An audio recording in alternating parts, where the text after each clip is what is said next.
saya Lutfia Salsabila, NIM 8567602556. Di sebelah saya ada Dan saya Amalia dengan NIM 85773876. Kalau dia dengan NIM 8557888812. Dan saya Maida Anggi Putri Wardani dengan NIM 8557778875. Di sini akan kami membahas tentang modul 5, pendekatan pembelajaran bahasa dan sastra Indonesia sekolah dasar. Melalui kegiatan belajar satu ini, Anda disuruh memahami pendekatan world language.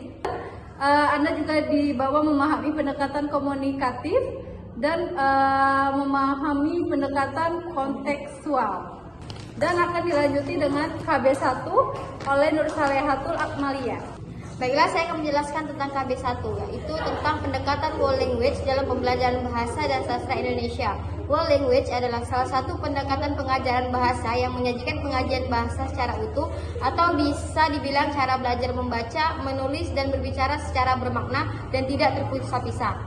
A. Latar belakang. Muncul karena metode lama dianggap tidak natural dan membosankan. B. Landasan teori. World language didasarkan pada prinsip-prinsip, yaitu bahasa disajikan dalam keutuhan. B. Transaksional, di mana siswa secara aktif membangun pengetahuan melalui interaksi dengan guru, teman, dan teks, atau membaca buku. C. Bahasa diajarkan melalui interaksi dan komunikasi. C. Komponen world language. Menulis jurnal, membaca nyari, membaca bersama, membaca terbimbing, membaca bebas, menulis terbimbing dan bebas, serta membaca secara diam. D. Merancang pengajaran pendekatan world language, yaitu menetapkan tujuan, menentukan tema, memilih materi otentik, mengintegrasikan keterampilan, serta peran guru sebagai fasilitator secara aktif. Pendekatan komunikatif atau PK adalah sebuah pendekatan pengajaran bahasa, khususnya pengajaran bahasa kedua atau BA dan pengajaran bahasa asing. Dalam pengajaran bahasa dan sastra Indonesia, PK ramai dikembangkan dan diterapkan setelah pemberlakuan kurikulum 1984. PK lahir dari situasi pengajaran bahasa Inggris, Amerika Serikat, dan Kanada. Sebelumnya, di negara-negara itu, perkembangan pandangan struktural mulai surut. Pengajaran bahasa sebelumnya lebih mementingkan aspek struktur dengan memisahkannya dari penggunaan bahasa yang nyata. Pengajaran bahasa mengabaikan aspek komunikasi. Setelah itu mulai timbul kesadaran bahwa tidak mungkin mengajarkan bahasa dengan mengabaikan aspek komunikasi berbahasa.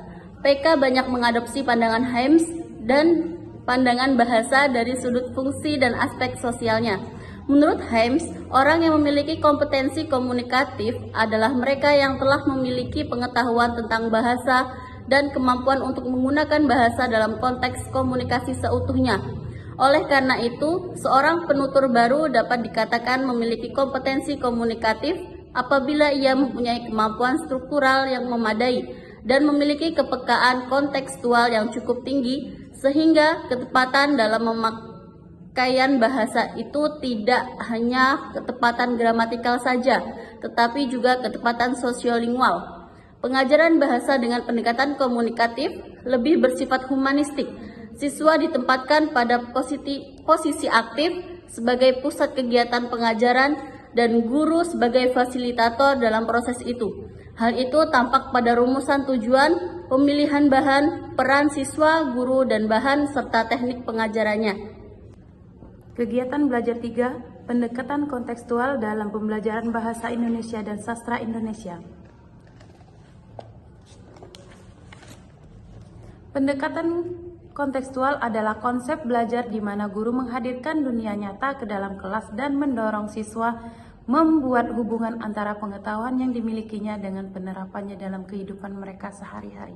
Terdapat 7 komponen utama dalam pendekatan kontekstual, yakni 1. Konstruktivisme, 2. Bertanya, 3. Inquiry, 4. Masyarakat belajar, learning community, 5. Permodelan, 6. Refleksi, dan 7. Asesmen autentik.